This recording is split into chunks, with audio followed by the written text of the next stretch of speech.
Hello, this is Fear Dragon coming at you with another StarCraft 2 netcast. Today we have an awesome Terran versus Zerg. This is from the Dreamhack Valencia Summer Championship, I believe. And it is going to be freaking amazing. I've heard so many good things about these games, but we're going to go ahead and introduce these players before we jump into that.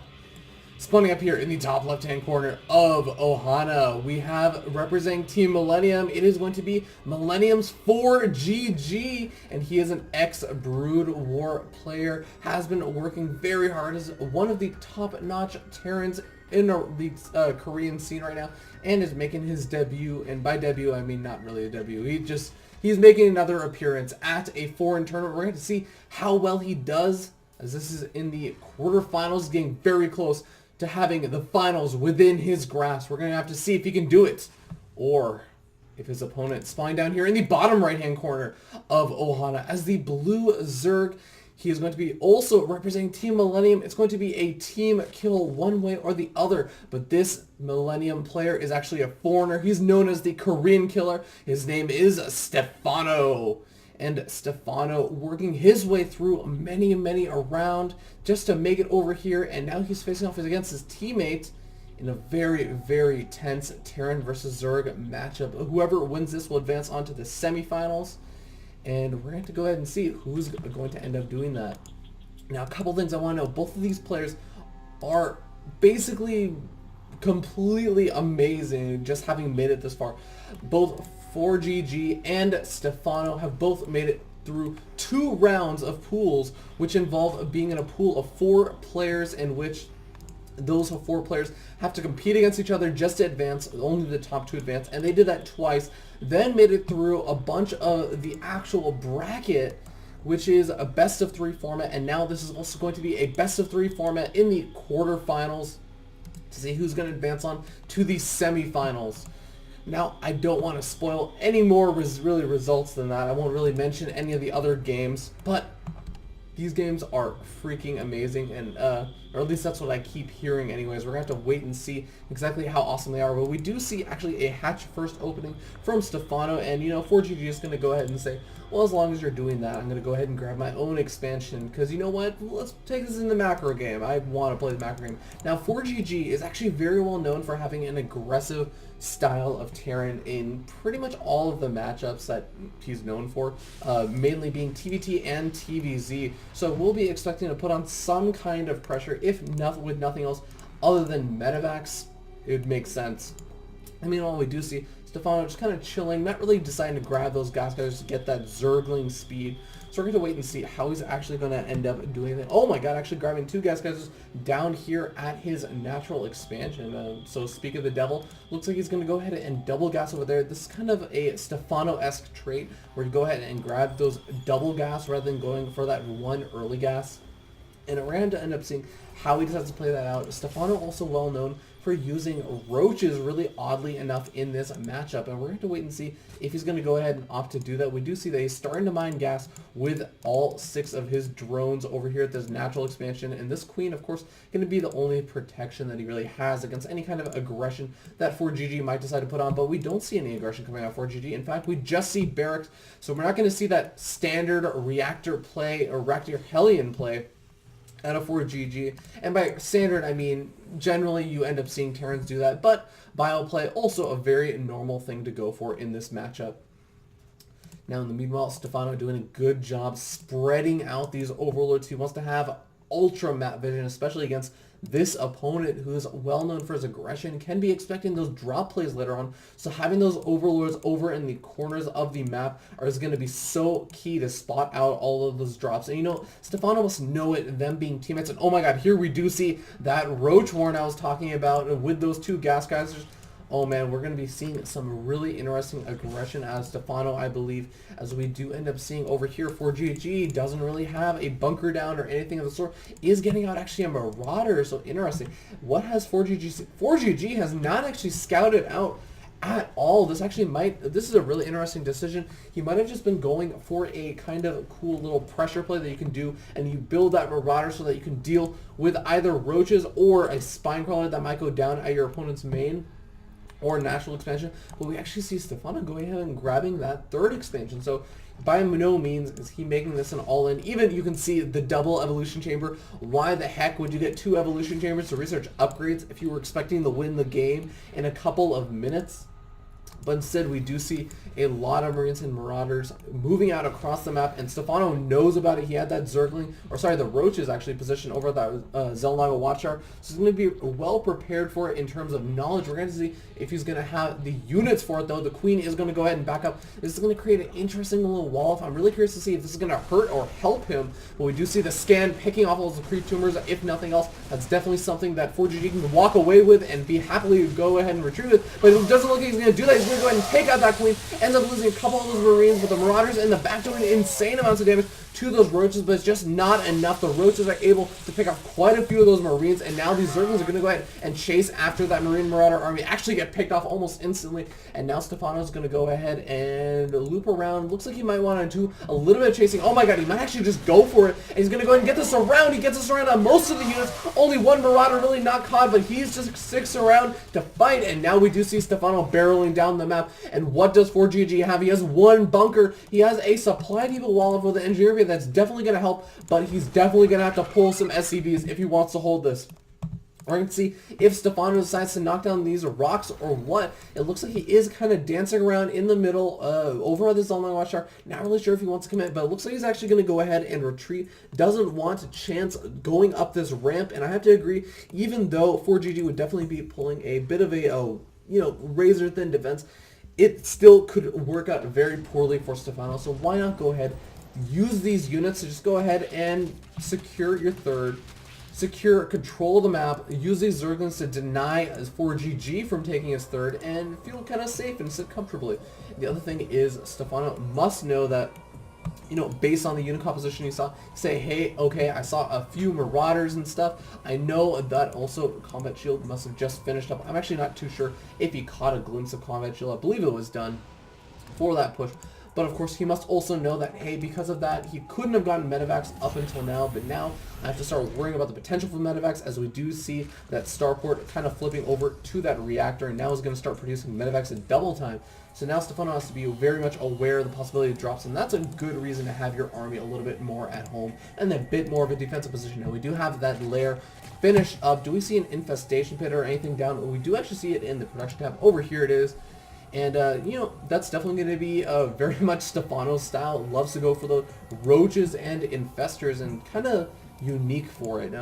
Generally, you tended to see Zergs a lot of the time in this matchup a while ago, going for just pure Muta Zergling Baneling style, but now Stephano switches it up and has really brought about a lot of other players to do the same now. But we do see that 4GG moving across for round 2. He has +1 weapons upgrade, but isn't going to be enough. The Banelings are going to come in. The Zergling's getting an amazing surround, but the target fire from 4GG is so good, but the Banelings still managed to make their way in. And oh my god, the entire army of 4GG just got cleaned up like it was nothing. And now the medevacs retreating with this one lone Marine who's going to tell the gruesome tale to his friends back at home. But are there going to be enough friends back at home for to defend against anything that Stephano decides to do? Again, he has not been able to secure this third expansion, even though this command center is now just finishing up and turning into an orbital. I'm not sure if he's going to be able to feel safe trying to secure that with just this army of a couple of Marines. Might be mixing a couple more Marauders. No, don't actually even see any tech labs on those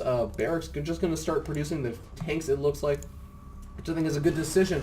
But it's, oh man, it's going to be so difficult to secure this if Stephano decides to put on any pressure over there. Now, of course, the other thing you have to note is that because 4GG's army is so Marine and Marauder heavy, because he delayed those tanks so long, these infestors that are going to be popping out in just a couple seconds are going to be so good against 4GG's unit composition of just Marines. And of course, he only has 2 medevacs out right now. He's going to be producing more, of course, but still, he has to be very, very careful. Cannot be wasting those stims. Cannot be too careful about splitting up his army against those fungal growths. And we do see Stephano looking like he wants to put on a lot of aggression. We see only units coming out and continuously rallied over here right outside of 4GG's third expansion. Now 4GG has no idea about this. He is completely shut down at map vision, but we do see Stephano sending in those scouting Zerglings. He's going to say, oh, you're trying to take your third? Well then, have at thee, coward. And now we see the Zerglings running in, Oh my god, they're going to run straight into the main, the national expansion.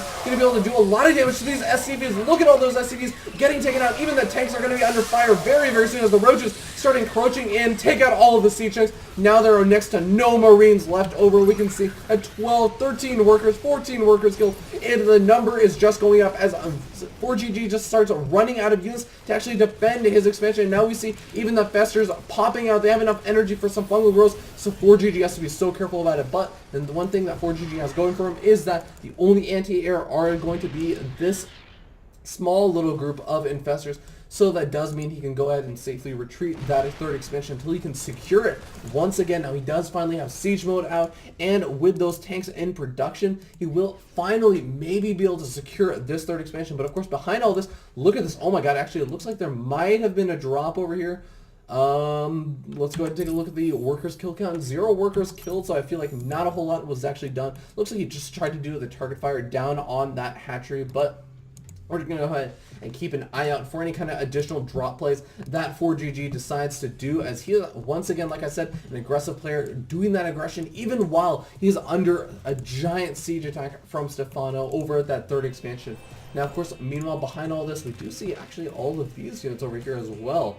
What is it? Is there a medevac over? Oh my god, the medevac is over here, so it looks like Stephano just trying to prepare for the time that this medevac decides to move out. It looks like the medevac is going to go ahead and move over to the fourth expansion, but of course he's going to get caught off guard if he's not careful. This infestor does have enough energy to do those fungal growths. Does he do it? No, he actually does not catch it just in time. We see the little highlight going down just a little bit too late, but unfortunately, or I guess fortunately, if you're rooting for 4GG, he does get out of there for the meanwhile, and he's going to go ahead and see if he can do a little bit of aggression over at this third expansion. But Stephano is very much prepared, and there we see a couple of infested terrans going down, and the fungal growth is going to continue to lock that down, and that's eventually going to die. There it goes. All those poor Marines sinking into the bottom of the beach. Maybe they can become, what's his name from that one movie where he was deserted on that beach and he made friends with the volleyball, but it doesn't look like that's going to matter, as all those Zerglings are going to be coming out, as well as the Banelings. Stephano not really deciding whether or not he wants to commit right now, as we see 4GG still has a very scary army. Even though Stephano is maxed out, he has to be very careful. He does not want to waste this army without getting a good engagement, especially nailing those fungal growths, which is going to be so key in allowing those Banelings to hit, as well as getting those Zerglings to be able to do a lot of the damage they need to do. As those Marauders, look at how Marauder heavy this force is from 4GG. That's actually not what he wants right now. As you can see, look at how Zergling heavy Stephano's force is. Oh my god, this is just, the Marauders just do not have the DPS to deal with that massive number of Zerglings. It's going to be very, very troublesome. We do see a couple of these Ultralisks popping out from Stephano, so definitely the Marauders are going to be very useful over there. But look at this, a counterattack coming in from Stephano. Oh my god, no, it looks like it might be a flanking position, and now we see the army coming in from Stephano, and now we see the infestors moving in. They're going to lay down some fungal growth, but at the same time, the Zerglings coming in from the backside and surrounding the tanks, and this army is going to get cleaned up absolutely no problem. Only a couple of Marines and Marauders left over, forced to pick up. But to what end? What are they going to be able to defend? We can see over here that he is going to be able to run straight over to that third, as well as go into the natural expansion if he decides to move up that ramp. But even still, he's going to be able to pick off all of these SCVs. The infestors are starting to move in. These tanks doing a good job nailing all of these Zerglings and Roaches over at that narrow choke of the ramp. But at the same time, look at this Ultralist taking so much of that damage. Meanwhile, all of these units basically be able to stall this entire army from 4GG from being able to defend this expansion over here. Now, I have to say, Stephano, even though the surround was really, really magnificent, and again, he's continuing this aggression, going to be able to pick off a couple more of those Marauders, and I have to repeat that 4GG is basically trying to just get up this third expansion. He is starving for minerals and for gas. Meanwhile, Stephano is comfortably sitting on 4 bases. So all of these big trades that, even if they don't go favorably, and I have to say, toward the end of that, Stephano started to trade a little bit ill-favorably, whatever the word is. But we do see actually a couple more Ultras coming in, and again, he's trading not so great. As you can see, there are so many Marauders. He's going up this ramp with 5 Ultras. Clearly not the ideal situation, although if he gets all of these SCVs, oh my god, all of those SCVs are going to go down, and I think that might actually spell the end for 4GG. We can see over here in the daily conversation, he's down to just 29 workers, and what can he do? He doesn't have any drops to fill, and there's going to be the GG for game number 1 between 4GG and Stephano. So wow, Stephano showing us why he is known as the Korean killer with that fantastic style of play. And you know what? Once you deny that Terran's expansion for that long, just don't allow them to get that up. Also, do a great job bending off all those drops. Take a look at the workers kill count for 4GG. It is 0. So all of that attempted harassment with the drop play ended up not being able to kill or damage Stephano's economy much at all. He did try and get a snap off on the hatchery over here that we did end up missing, but still was not able to get it. And Stephano barreling down, controlling this Terran's third expansion while taking a third and a fourth of his own. And yeah, he was just able to clean up 4GG's army. I have to say, definitely have to attribute a lot of it to, of course, that giant flanking maneuver where he came around, moved all the way around, knocked down these rocks, and came down at the same time as he flanked, did that little pincer maneuver. Oh, that was beautiful. But enough of that. We're going to go ahead and jump to game number 2 as this is a best of 3 series. We're going to see, can 4GG come back in the series, or is Stephano going to get this a 2-0 victory over his teammate? We'll see you guys in game number